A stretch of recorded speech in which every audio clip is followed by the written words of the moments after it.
Welcome to our channel. আজকে আমরা শুরু করব লিগ্যাল মেথড।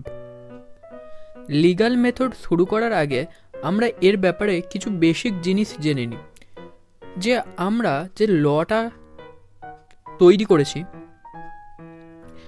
সেই তৈরি করার যে মেন বেস সেটা আসলে কি ছিল। অ্যানসিয়ান্ট টাইমে, অর্থাৎ আমরা যখন আদিম যুগে ছিলাম, তখন যে ফিজিক্যালি স্ট্রঙ্গার ব্যক্তি ছিল, মানে ফিজিক্যালি স্ট্রঙ্গার হিউম্যান বিংস ছিল, সে যে দুর্বল ব্যক্তি তার উপর আক্রমণ করত এবং তার যে জিনিসটা পছন্দ সেই জিনিসটা তার কাছ থেকে জোর করে ছিনিয়ে নিত। এইভাবে চলতো। কিন্তু তার থেকেও যদি কোনো স্ট্রঙ্গার ব্যক্তি চলে আসতো তার সামনে, তাহলে সেও হেরে যেত এবং হয় তাদের যুদ্ধ করতো বা এবং দুজনের মধ্যে একটি যুদ্ধ হতো এবং যে উইকার সে হেরে যেত এবং তার যে জিনিসটি সেটি স্ট্রঙ্গার যে হিউম্যান বিংস সে নিয়ে নিত। এখন গ্রুপে মিলে থাকা বা সঙ্গবদ্ধভাবে থাকার যে প্রক্রিয়াটি শুরু হলো, তার ফলে মানুষ বুঝতে পারলো যে একটি ল বানানো খুব ইম্পর্টেন্ট, না হলে মানুষ শান্তিভাবে বসবাস করতে পারবে না।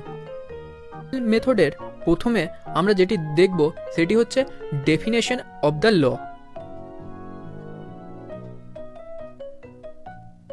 প্রথমেই আমরা দেখব জন অস্টিনের ডেফিনেশন। অস্টিন বলেছিল, law is a command of sovereign backed by sanction.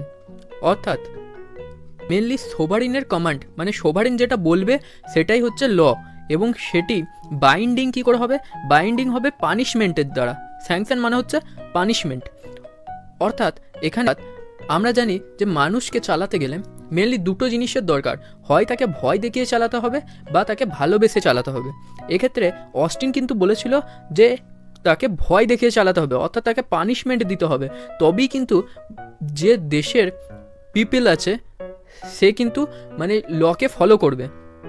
অস্টিনের এই ডেফিনেশনে মেন পয়েন্ট ছিল যে law is a command of sovereign, অর্থাৎ সোভারিন যেটা বলবে সেটিই হবে ল, এবং সোভারিনকে রাখা হয়েছিল সেন্ট্রাল পজিশনে, এবং যদি কেউ সেই ল ফলো না করে তাহলে তাকে কি করা হবে? তাকে পানিশমেন্ট দেওয়া হবে, অর্থাৎ তাকে স্যাংশন করা হবে। অস্টিনের ডেফিনেশনের কিছু ক্রিটিসিজম আছে, সেগুলি হচ্ছে অস্টিন বলেছিল যে law is a command of sovereign, তাহলে সোভারিনটা আসলে কে? অস্টিন কিন্তু ডেফিনেশনে সেটাই বলেনি যে সোভারিন আসলে কে। যে আমাদের পুরনো অ্যানসিয়ান্ট টাইমের কাস্টম, রিলিজিয়ান যে লগুলি চলে আসছে সেইগুলি কথা কিন্তু অস্টিন এখানে ইগনোর করে দিয়েছে। অস্টিনের যে ডেফিনেশন আছে সেখানে সে কিন্তু কোর্শন, অর্থাৎ লোককে ভয় দেখিয়ে বা ধমকে যে পানিশমেন্টের কথা বলা হয়েছে সেটির ওপর বেশি জোর দিয়েছে, অর্থাৎ লোককে ভয় দেখিয়ে বেশি লকে ফলো করানোর কথা বোঝানো হয়েছে। এটিই ছিল অস্টিনের ডেফিনেশনের মেন ব্যাপার। এরপর আমরা আসছি বেনথামের definition of the law. Law is the greatest happiness of the greatest number. Bentham mainly ইউটিলিটিয়ানের ওপর বিশ্বাস করত, অর্থাৎ ইউটিলিটিয়ান, তোমরা এটি জুরিসপ্রুডেন্স পড়ার সময় আরও ভালো করে বুঝতে পারবে যে ইকোনমিক্সে একটি টার্ম আছে, সেটি হচ্ছে ইউটিলিটি। অর্থাৎ কোনো একটি প্রোডাক্টের মধ্যে একটি ক্ষমতা থাকে যেটি তোমাকে খুশি করে, তবেই তুমি সেই প্রোডাক্টটি কনজিউম করো। মেনলি সেটাই কথা বোঝানো হয়েছে যে বেনথাম বলেছিল যে ম্যাক্সিমাম লোক যেটির দ্বারা হ্যাপিনেস হচ্ছে সেই লটি আসলে অ্যাপ্লাই করতে হবে সাধারণ পিপলের মধ্যে। ধরো যদি 100% মানুষের মধ্যে 90% লোক খুশি থাকে যে লটির দ্বারা, সেই লটি আসলে অ্যাপ্লাই হবে। একটি ভালো কনসেপ্ট ছিল, কিন্তু এরও কিছু ডিসঅ্যাডভান্টেজ আছে। বেনথামের ক্রিটিসিজম হচ্ছে over emphasise on the utility, মানে বেনথাম ইউটিলিটি অর্থাৎ happiness greatest number of the people, অর্থাৎ ম্যাক্সিমাম মানুষ যেটির দ্বারা হ্যাপি থাকবে সেটির কথা বোঝানো হয়েছে। সে ইগনোর করে গিয়েছিল মোরাল অ্যান্ড এথিক্যাল কনসিডারেশন। অর্থাৎ এখানে একটা এক্সাম্পল দিলে তোমরা ভালো করে বুঝতে পারবে। ধরো তুমি একটি রাস্তায় গাড়ি নিয়ে যাচ্ছ এবং সেই গাড়িটির ব্রেকটি ফেল করেছে, সেখানে দুটো রাস্তায় ভাঙছে। এরপর রাস্তাটা একদিকে ধরো তোমার ফ্যামিলির লোক আছে এবং অন্যদিকে তোমার আননোন গ্রুপ আছে, তুমি কোন দিকে যাবে? ম্যাক্সিমাম রিজনেবল প্রুডেন্ট পার্সনই ওই ফ্যামিলির রাস্তার দিকে যাবে না, যেদিকে আননোন ব্যক্তি আছে সেই দিকে যাবে। সেদিকে যদি বেশি লোকও থাকে তাহলেও কিন্তু তুমি সেই দিকেই যাবে। বেনথামের ক্রিটিসিজমের ফার্স্ট পয়েন্ট হলো এটা, এবং দ্বিতীয় পয়েন্ট হচ্ছে সে হ্যাপিনেসের কথা বলেছিল গ্রেটেস্ট নাম্বার অফ পিপলের ওপর, কিন্তু এখানে আলটিমেট হ্যাপিনেস কি পিপলের জন্য সেটা কিন্তু প্র্যাকটিক্যাল টার্মে বা রিয়েল ওয়ার্ল্ডে আনা কিন্তু প্রায় ইম্পসিবল। HLA হার্ট এর definition of the law: the union of the primary and secondary laws which are accepted as common standard of behaviors within a society and which are enforceable by the imposition of sanction by a recognized authority। HLA হার্টের definition অনুযায়ী লতে দেখো তোমরা একটি অথরিটির কথাও বলা হয়েছে এবং স্যাংশনের কথাও বলা হয়েছে এবং প্রাইমারি অ্যান্ড সেকেন্ডারি রুলের কথা বোঝানো হয়েছে। প্রাইমারি রুল মানে হচ্ছে যেগুলি তোমার ওপর একটি ডিউটি ইম্পোজ করে, যেমন হচ্ছে ট্যাক্সেশন ল। ট্যাক্সেশন লতে কি বলে যে তুমি যদি এত টাকার ওপর ইনকাম করো তাহলে তোমাকে একটি ট্যাক্স দিতে হবে, সেটি হচ্ছে প্রাইমারি লয়ের মধ্যে পড়ছে।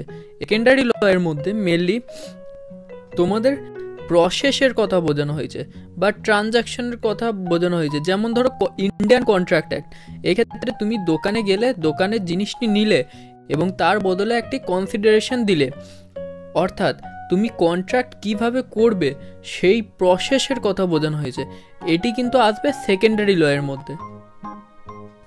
এরপর আমরা আসছি স্যাভিনির থিওরি অফ লয়ের ডেফিনেশনে।